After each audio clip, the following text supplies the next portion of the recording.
Welcome to Homeschooling Outside the Box, the podcast that encourages and equips moms who homeschool an outside-the-box child.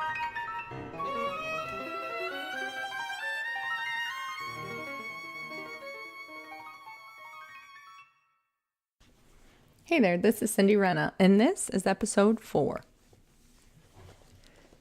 So with the podcast named Homeschooling Outside the Box, you can assume I'm going to talk a lot about homeschooling. But before I get started with some of my posts on that, I want to back up to the preschool years.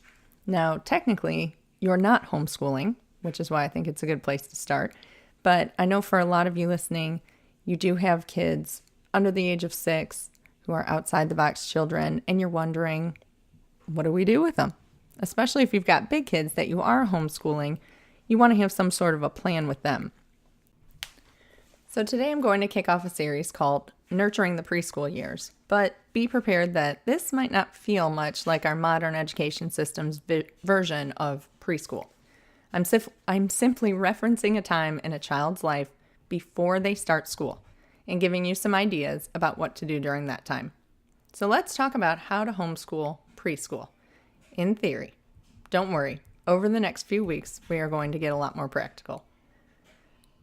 So call me a grammar snob, but preschool, hyphenated, P-R-E hyphen school, and preschool, all one word, mean different things to me. Excuse me while I climb up on my soapbox for a moment. I touched on this on a post that I wrote called Homeschooling with Little Ones, but I'm going to refresh just in case you haven't read that. Preschool, hyphenated, means before school, as in you're not doing school yet. Preschool, all one word, on the other hand, is a phenomenon that has crept up over us over the last century, sending mothers into a tizzy and brainwashing us to think that our children need to be socialized in a large institution because what we are doing in our own God-given homes can't possibly be good enough. Preschool, hyphenated, is about learning through play. It's about the formative years, growing up alongside the example of mom, dad, and older siblings. It's about being raised by your environment in the most natural and nourishing place, the home.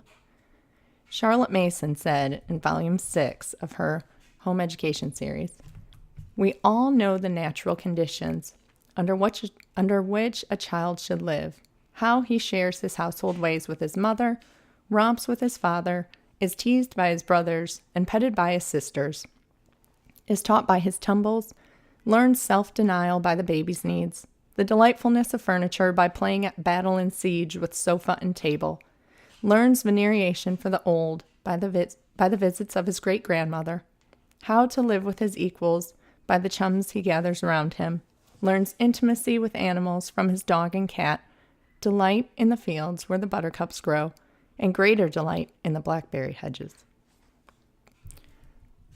Miss Mason begins, "We all know," but I don't really think the collective we do anymore. In this information age, mothers are taught that more is better and even more is best. This primarily relates to socialization, academics, and extracurricular activities, i.e., the proverbial hamster wheel that we are called to as good parents. Preschool tends to be about performance. Preschool is one word, excuse me. These are called milestones, and let's be honest, there's a lot of pressure that comes with them. Is your child measuring up, or is he behind? Even if you find a strictly play-based program, do these even exist anymore? With very gentle exposure to academics, it could be too much too soon for your little one. Okay, off the soapbox I come. Here's a side note of reality. Ready for a full disclosure? All 3 of the boys went to preschool. Understand that this post contains my older and wiser advice. My 3rd son got sent when he was only 2 because I fell into perceived social peer pressure. I mean, everybody else was doing it. And let me tell you, mommy peer pressure is almost as bad as the junior high sort. I do not think I ruined my boys by any means, but I do wish I could go back and have a do-over. Instead of dropping them off, screaming and crying and reaching for me while everyone told me, "This is normal. They'll be fine. This is good for them." I wish I would have packed my littles back in my minivan and drove us home. If you are sending your littles to preschool for a means of safe babysitting a couple of times a week so you can get a break or buy groceries in peace, that is another issue entirely. We all need help from time to time. Part of the reason I sent mine was to catch my breath. But another, bigger part was because I thought they needed it. I thought that I was incapable of giving them what was necessary for them to thrive at that stage in their life. I do not hold on to regret, but I do want to send a message out to you moms weighing the decision. Preschool is an unnecessary developmental step for our littles. A firm foundation.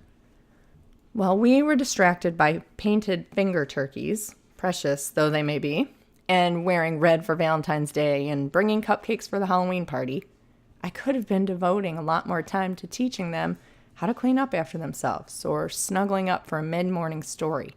We could have been out on a nature walk, watching birds and embracing the details of the changing seasons.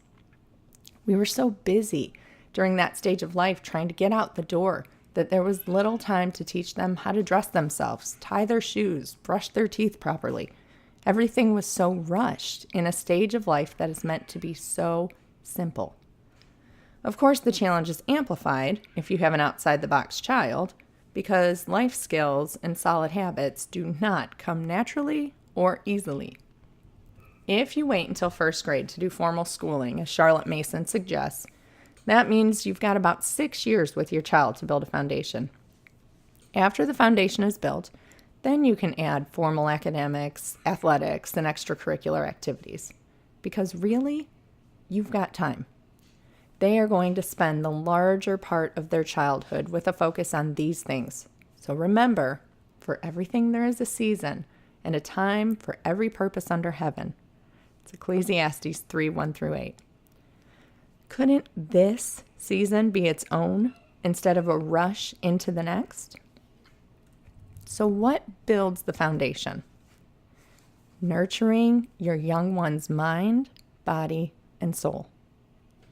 Now, some of this is going to sound schoolish, and I don't deny that there's a place for this in the preschool years when done gently at the child's pace.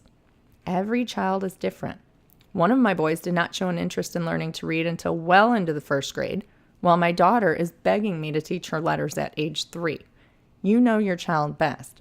But the bottom line is that being in a place where you're pretty much required to learn how to read by the time you leave kindergarten can be very overwhelming for those children who are not ready yet. So here's a snapshot of what I'm going to cover in the next few podcast episodes. With the child's mind, the focus is classic literature and early math through play. When they're ready, you can add in things like memory work, ABCs, and handwriting.